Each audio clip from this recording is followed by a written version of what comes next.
राहुल है। आज हम बात करेंगे PT 365 इंटरनेशनल रिलेशन का। इससे पहले पहला लेक्चर आ चुका है, लिंक डिस्क्रिप्शन पे है। और ये पूरी प्लेलिस्ट है इंटरनेशनल रिलेशन, आप देखोगे प्लेलिस्ट तो आपको मिल जाएगी। तो पहली जो न्यूज़ है वो है Indo Pacific and Indian Ocean region. बहुत ही इंपॉर्टेंट न्यूज़ है ये, क्योंकि ये ऐसा रीजन है जो आप देख सकते हो मैप पे, बहुत ही ज़्यादा क्रूशल रहता है इंडिया के लिए। और भी बड़े सारे इसमें कंट्रीज़ हैं, ठीक है। तो इंडो पैसिफिक रीजन को समझ लेते हैं पहले क्या है इसमें, यहाँ पे क्या न्यूज़ है। न्यूज़ ये है कि जर्मनी ने रिसेंटली वो सेकेंड यूरोपियन नेशन बना है आफ्टर फ्रांस, जिनने अडॉप्ट करा है एक स्ट्रैटेजी जिसका नाम है इंडो पैसिफिक रीजन। तो इंडो पैसिफिक रीजन एक जोग्राफिकल टर्म है जो कि रिसेंट ईयर्स में ने बहुत ही गेन करा है पॉपुलैरिटी, क्योंकि यूएसए ने रीनेम करा है इसको Pacific Command to US Indo Pacific Command in 2018। Indo Pacific mention था प्राइम मिनिस्टर की स्पीच में जो डिलीवर हुई थी शांग्री-ला। ये एक ला डायलॉग था, एक सिंगापुर में जो हुआ था 2018 में। शांग्री-ला ला डायलॉग एक ऑर्गेनाइज हुआ था किसके द्वारा, international institute for strategic studies IISS। ये एक एशिया प्रीमियम डिफेंस समिट है। यहाँ पे मीटिंग जो होती है मिनिस्टर्स डिबेट करते हैं जो कि सिक्योरिटी चैलेंजेस है बहुत सारे, और बायलैटरल टॉक्स के बारे में बात करते हैं। इंडिया इंटरप्रेट करता है जोग्राफिकल रीच जो इंडो पैसिफिक की है, फ्रॉम ईस्टर्न कोस्ट जो अफ्रीकन की है वेस्टर्न कोस्ट तक जो आपकी नॉर्थ और साउथ अमेरिका की है। ये कवर करता है इंडिया और पैसिफिक ओशन। हाउएवर कुछ कंट्रीज जैसे जापान, USA, इनका डिफरेंट इंटरप्रिटेशन है इसका, ठीक है। तो आप देख सकते हो यहाँ से इंडियन ओशन तो आपको साउथ में मिल जाएगा, और बाकी जितने भी आपको साउथ ईस्ट एशिया कंट्रीज दिख रही हैं, और ऑस्ट्रेलिया दिख रहा होगा आपको, ठीक है। यहाँ पे इंडो पैसिफिक ओशन इनिशिएटिव क्या है, ये एक इनिशिएटिव लॉन्च किसके द्वारा करा गया था, प्राइम मिनिस्टर के द्वारा करा था, जिसमें ईस्ट एशिया एक समिट हुआ था 2019 में, 2 साल पहले थाईलैंड में। इंपॉर्टेंट है ये इनिशिएटिव 7 प्रिंसिपल पे है, maritime security, maritime ecology, resources maritime, capacity building और बड़ी सारी चीज़ें जो आप देख सकते हो, डिजास्टर मैनेजमेंट और ये सब। यहाँ पे इंडिया ने कॉल करा था वियतनाम को कि वो पार्टनर करेगा one of the 7 pillars of IPOI, ठीक है। वियतनाम के साथ रिलेशन यहाँ पे स्टैब्लिश अच्छे करने की बात करी थी। एशियन आउटलुक क्या है इंडो पैसिफिक में, एशियन आउटलुक जो है इंडो पैसिफिक में वो इन्वेसास करता है एशियान की सेंट्रलिटी, जो एक अंडरलाइन प्रिंसिपल है जो प्रमोट करता है इंडो पैसिफिक रीजन को, जिसमें आसियान लेड मैकेनिज्म है, जैसे ईस्ट एशिया समिट जहाँ पे इंडिया भी एक इम्पोर्टेंट रोल प्ले करता है, और बड़े सारे डिप्लोमेट्स आते हैं जो चीज़ें बात करते हैं वहाँ पे। नेक्स्ट जो न्यूज़ है वो है सप्लाई चेन रेजिलियंस इनिशिएटिव, बहुत इंपॉर्टेंट है। रिसेंटली जो ट्रेड मिनिस्टर हैं इंडिया के, ऑस्ट्रेलिया के और जापान के, उनने एक ये इनिशिएटिव लॉन्च करा था। पहले तो ये जापान ने प्रपोज करा था, और भी लाइक माइंडेड कंट्रीज ने फिर ज्वाइन करा इस इनिशिएटिव को। क्या है ये सप्लाई चेन रेजिलियंस इनिशिएटिव, बहुत इंपॉर्टेंट है। ये एक अप्रोच है जो हेल्प करती है कंट्री को कि वो डाइवर्सिफाई करे अपने सप्लाई रिस्क, ताकि वो किसी नेशन पे डिपेंड ना हो। स्पेशली यहाँ पे चाइना के पर्सपेक्टिव से बात हुई है, क्योंकि चाइना का ज़्यादा होल्ड है ग्लोबल सप्लाई चेन में। अनएंटिसिपेटेड इवेंट्स बहुत सारे होते हैं, जैसे सुनामी, अर्थक्वेक, ये सब मैन मेड जो रहते हैं कॉन्फ्लिक्ट्स, इससे क्या होता है सप्लाई चेन डिस्टर्ब हो जाती है, जो कि इकोनॉमी को इवेंचुअली इम्पैक्ट करते हैं। तो इसका ऑब्जेक्टिव यही है कि FDI को अट्रैक्ट करे इंडो पैसिफिक रीजन में, जाकि इकोनॉमिक पावर हाउस बने और एक म्यूचुअली कॉम्प्लीमेंट्री रिलेशनशिप बने पार्टनर्स कंट्रीज के साथ। ग्लोबल सप्लाई चेन समझ लेते हैं, ये एक नेटवर्क है जो अक्रॉस कॉन्टिनेंट और कंट्रीज वर्क करता है, और यहाँ पे गुड्स और सर्विसेज का सोर्स और सप्लाई होती रहती है। सप्लाई चेन में इंफॉर्मेशन, प्रोसेस और रिसोर्सेज भी आ जाते हैं जो बहुत ज़्यादा ट्रेड होते हैं। नेक्स्ट जो न्यूज़ है वो है इंडिया ऑस्ट्रेलिया रिलेशन, बहुत इंपॉर्टेंट है। फर्स्ट एवर बायलैटरल समिट हुई थी प्राइम मिनिस्टर के बीच में, दोनों प्राइम मिनिस्टर के बीच में, ठीक है। यहाँ पे क्या आउटकम्स थे, ये बायलैटरल रिलेशन बनाता है स्ट्रैटेजिक पार्टनर, जो एक कॉम्प्रिहेंसिव स्ट्रैटेजिक पार्टनरशिप पे है। एलिवेट करता है 2+2 एंगेजमेंट जो level of foreign and defence ministers पे था, जहाँ पे स्ट्रैटेजिक डिस्कशन होते हैं हर 2 साल में। इंडिया ऑलरेडी मैकेनिज्म क्रिएट कर चुका है यूएस और जापान के साथ, तो अब ऑस्ट्रेलिया के साथ भी कर लिया, तो और अच्छा रिलेशन बनना है। एमओयू साइन हुआ था एक कोऑपरेशन किस चीज़ पे, माइनिंग पे और processing of critical strategic minerals. Mutual logistic support agreement भी साइन हुआ था, जॉइंट डिक्लेरेशन भी साइन हुई थी दोनों के बीच में।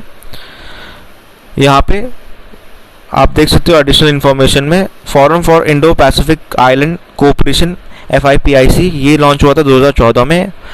इसमें इंडिया ने फोकस करा था इंडो ओशन रीजन में, और ये इंपॉर्टेंट रोल प्ले करना चाह रहे हैं इसमें, ताकि क्योंकि वो स्ट्रैटेजिकल और कमर्शियली बहुत ही वायबल है, और ये इनिशिएटिव एक सीरियस एफर्ट डालते हैं इंडिया का एंगेजमेंट पैसिफिक रीजन में। तो आप देख सकते हो यहाँ पे मैप पे भी ऑस्ट्रेलिया के पास कितने सारे आइलैंड है, पापा न्यू गिनी और ये सब सोलोमन आइलैंड, ये सब फ्यू आइलैंड। इकोनॉमिक स्ट्रैटेजी 2035 तक क्या है कि एक 3 पिलर स्ट्रैटेजी है जो फोकस करता है sustainable long term economic strategy पे। ये आइडेंटिफाई करता है 10 सेक्टर पे और 10 स्टेट्स पे जो इंडियन मार्केट पे बात करती है, जहाँ ऑस्ट्रेलिया एक कॉम्पिटिटिव एडवांटेज है और वहाँ पे फोकस करना चाहिए एफर्ट। और यहाँ पे डिवाइडेड है फ्लैगशिप सेक्टर्स पे एजुकेशन, और 3 लेड सेक्टर्स पे एग्री बिजनेस रिसोर्सेज टूरिज्म, और 6 प्रॉमिसिंग सेक्टर्स में। और यहाँ पे 3 पिलर जो है इंक्लूड करता है इकोनॉमिक टाइज, जियो स्ट्रैटेजिक एंगेजमेंट और rethinking cultural thrust on soft power diplomacy पे। इंडिया ऑस्ट्रेलिया रिलेशन का बैकग्राउंड देख लेते हैं, बैकड्रॉप क्या है इसका। यहाँ पे कोल्ड वॉर के टाइम पे ऑस्ट्रेलिया यूएस के साथ बहुत क्लोज अलाय था, इंडिया नाम फॉलो कर रहा था इसलिए इंडिपेंडेंट था। इकोनॉमिक और कमर्शियल रिलेशन 2018 में ऑस्ट्रेलिया ने अनाउंस करा था एक इंडिया इकोनॉमिक स्ट्रैटेजी टू 2035, जो हमने देख लिया है, एक विजन डॉक्यूमेंट है, ठीक है, जो शेयर करता है इंडिया ऑस्ट्रेलिया बायलैटरल टाइज को, और ये प्रिपेयर करता है एक ऑस्ट्रेलियन इकोनॉमिक स्ट्रैटेजी पेपर। ये इंडिया मतलब प्रिपेयर कर रहा है सिमिलर लाइंस पे, और 2 कंट्रीज डिसाइड कर रहे हैं कि कैसे री एंगेज करें टॉक्स पे कॉम्प्रिहेंसिव इकोनॉमिक कोऑपरेशन अग्रीमेंट पे। और टॉक्स जो बिगेन हुए थे 2011 में स्टार्ट हुए थे, और लास्ट जो हुआ था 2015 में हुआ था। अच्छा, मैं बात कर रहा था कि बैकड्रॉप को हमने बस इतना देखा कि यहाँ पे कोल्ड वॉर के टाइम पे यूएस के साथ एलाई थे ऑस्ट्रेलिया, और इंडिया नाम फॉलो कर रहा था। 21st सेंचुरी में ग्लोबल सिनेरियो चेंज हो गया, ऑस्ट्रेलिया इंडिया को एक इम्पॉर्टेंट पार्टनर की तरह देखने लगा रीजनल और सिक्योरिटी और स्टेबिलिटी के लिए। यहाँ पे एक बायलैटरल रिलेशनशिप बना, स्ट्रैटेजिक पार्टनरशिप, जिसमें जॉइंट डिक्लेरेशन बना सिक्योरिटी कोऑपरेशन में। डिफेंस एंड सिक्योरिटी कोऑपरेशन ये सिविल और न्यूक्लियर कोऑपरेशन एग्रीमेंट है जो 2014 में साइन हुआ था, जो इनेबल करता है इंडिया को कि वो सिक्योर करे यूरेनियम ऑस्ट्रेलिया से। यहाँ पे दोनों कंट्रीज ने साइन करा था mutual legal assistance treaty, extradition treaty और social security agreement. Maritime security cooperation जो एक फॉर्म में दिखता है ऑस्ट्रे इंडेक्स 2019 का, ऑस्ट्रे हिंद एक्साइज पिच ब्लैक और काकाडू बाइनल एक्साइज, जो बेसिकली ऑस्ट्रेलियन नेवी हर टाइम होल्ड करती है। तो ये डिफेंस और सिक्योरिटी कोऑपरेशन के लिए इंपॉर्टेंट है। ग्लोबल कोऑपरेशन की बात करें तो ऑस्ट्रेलिया पैसिफिक सेटअप है, या सेटअप, हाँ ये इंपॉर्टेंट है। India forum for Pacific island cooperation, ये भी इंपॉर्टेंट है, जो कि कोऑपरेट करता है साउथ पैसिफिक रीजन को। और बड़े सारे मल्टीलैटरल फोरम है, जैसे क्वाड सिक्योरिटी जो इंडिया ओशन रिम, और ये बड़े सारे क्वाड बेसिकली आपको पता ही है, जापान, ऑस्ट्रेलिया, इंडिया, यूएसए। यहाँ पे इंडियन ओशन रिम भी है एसोसिएशन, आसियान भी है, रीजनल फोरम भी है, G20 समिट है, ईस्ट एशिया समिट है 2019 का, जो हमने अभी ऊपर देखा था। तो यहाँ पे देख सकते हो आप, मैप देख सकते हो, इंडिया से आप बिल्कुल राइट जाओगे, हांगकांग, सेंकाकू आइलैंड, ये भी चाइना ने अभी उस पर क्लेम कर रखा है थोड़ा सा। तो ताइवान, झील इंडिया ना, ये भी है एक चीज़ जो भी न्यूज़ में था, 2020 का न्यूज़ में था ये। और बड़े सारी चीज़ें आप देख सकते हो, हम मैप के थ्रू देखते हैं क्या है ये। झील आइलैंड न्यूज़ में था क्योंकि ये एक माइक्रो कॉन्टिनेंट है जो बेसिकली सबमर्ज हो चुका है साउथ पैसिफिक ओशन में। सेकेंड है अमामी आइलैंड, जो आप देख सकते हो, अमामी कहाँ है, ये जापान के पास देख सकते हो, ठीक है। ये आर्किपेलागो है जापान का। सेंकाकू, यहाँ पे ये ईस्ट चाइना सी में आता है ये, और ये सेंकाकू आइलैंड चाइना, जापान और ताइवान तीनों क्लेम कर रहे हैं। किलाऊ वॉल्केनो 4th नंबर पे है। ये वॉल्केनो है जो हवाई में है, बड़ा आइलैंड है जो इरप्ट हुआ है रिसेंटली, इसलिए न्यूज़ में है। प्रातस आइलैंड, प्रातस आप देख सकते हो 5th नंबर पे है। ये आपका किंग का, ये जापान के नीचे ही है, आप 5th नंबर ये देख सकते हो, अमानी आइलैंड के नीचे। तो ये एक इस आइलैंड का नाम दूसरा है डोंगशू आइलैंड, जो इमर्ज हुआ था एक नया फ्लैश पॉइंट साउथ चाइना सी में।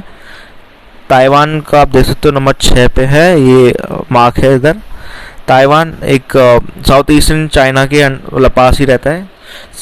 शंघाई चाइना, ये इम्पोर्टेंट है क्योंकि यहाँ पे एनडीबी का मतलब ब्रिक्स का बैंक का हेडक्वार्टर्स है। शंघाई बिल्कुल ईस्टर्न कोस्ट पे आप देख सकते हो यहाँ पे, है ना। और बीजिंग ऊपर है सबसे, जो इम्पोर्टेंट है। हांगकांग, ये हांगकांग, हाँ, यहाँ पे चाइना नेशनल पीपल्स कांग्रेस ने अप्रूव करा है हांगकांग नेशनल सिक्योरिटी लॉ, जो हमने पहले ही पढ़ लिया है। 10th में है पंटानल ब्राज़ील। ये इम्पोर्टेंट है क्योंकि यहाँ पे लार्जेस्ट वेटलैंड्स है जो एक्सटेंड करता है बोलिविया और पैराग्वे, और रिसेंटली यहाँ पे बहुत बड़ी फायर आउटब्रेक हुई थी, तो ये इम्पोर्टेंट है, आपको याद रखना चाहिए। साउथर्न अमेरिका में आते हैं, साउथ अमेरिका का पार्ट है जो एक कॉन्टिनेंट है। अब यहाँ पे ये इम्पोर्टेंट न्यूज़ है इंडियन ओशन रीजन। तो ये रिसेंटली अभी CDS chief of defence staff ने रिमार्क करा है कि जो वर्ल्ड है एक विटनेस कर रहा है एक रेस स्ट्रैटेजिक बेसिस के लिए इंडियन ओशन रीजन में, और ये मोमेंटम गेन कर रहा है। इंडियन ओशन रीजन की बात कर लेते हैं। बहुत रिच है नेचुरल रिसोर्स में, 40% यहाँ पे ऑयल प्रोडक्शन होता है ऑफशोर, 15% फिशिंग होती है यहाँ पे इंडियन ओशन बेसिन पे। पॉलीमेटालिक नोड्यूल्स है जो कंटेन करते हैं निकल, cobalt, iron, massive sulphate deposit, magnesium, copper, iron, zinc, बड़ी सारी चीज़ें जो प्रेजेंट है यहाँ पे। इंडियन ओशन कोस्टल सेडिमेंट्स जो है इंपॉर्टेंट है सोर्सेज, टाइटेनियम का, जिंक का, जिरकोडियम का, बड़े सारे rare earth elements. Rare earth element सबसे ज़्यादा चाइना के पास है, वह इम्पोर्टेंट है आज के टाइम पे, बहुत इकोनॉमिक रिसोर्स है। इंडिया ने बहुत सारे स्टेप्स लिए हैं, जैसे पहला है इंडियन ओशन नेवल सिम्पोजियम। ये एक रीजनल फोरम है इंडियन ओशन लिटोरल स्टेट्स का, जो रिप्रेजेंट करते हैं नेवल चीफ्स, जो कि सिमिलर होते हैं वेस्टर्न पैसिफिक नेवल सिम्पोजियम। ये इंक्रीज करता है मैरीटाइम कोऑपरेशन बड़े सारे नेटिव्स के साथ और इंडियन ओशन लिटोरल स्टेट्स के साथ। लिटोरल मतलब लैंड जो स्टेट्स हैं छोटे छोटे। इंडियन ओशन एसोसिएशन बहुत इंपॉर्टेंट है, ये एम्फसाइज करता है मैरीटाइम सिक्योरिटी में, ट्रेड पे, कल्चर प्रमोशन पे। नेक्स्ट जो पॉइंट है वो ह्यूमैनिटेरियन एंड डिजास्टर मैनेजमेंट वाला जो है ऑपरेशंस। इंडिया ने बहुत ज़्यादा पोजीशन करी है इसको और रिस्पॉन्ड करा है, यहाँ पे बड़े सारे लोगों को हेल्प भी करी है। मैरीटाइम डोमिनियन अवेयरनेस क्या है, इंस्पायर करता है कि वो नेट सिक्योरिटी प्रोवाइडर बनेगा इंडियन ओशन रीजन में, और इन्हें बड़ी सारे इनिशिएटिव ले सकते हैं।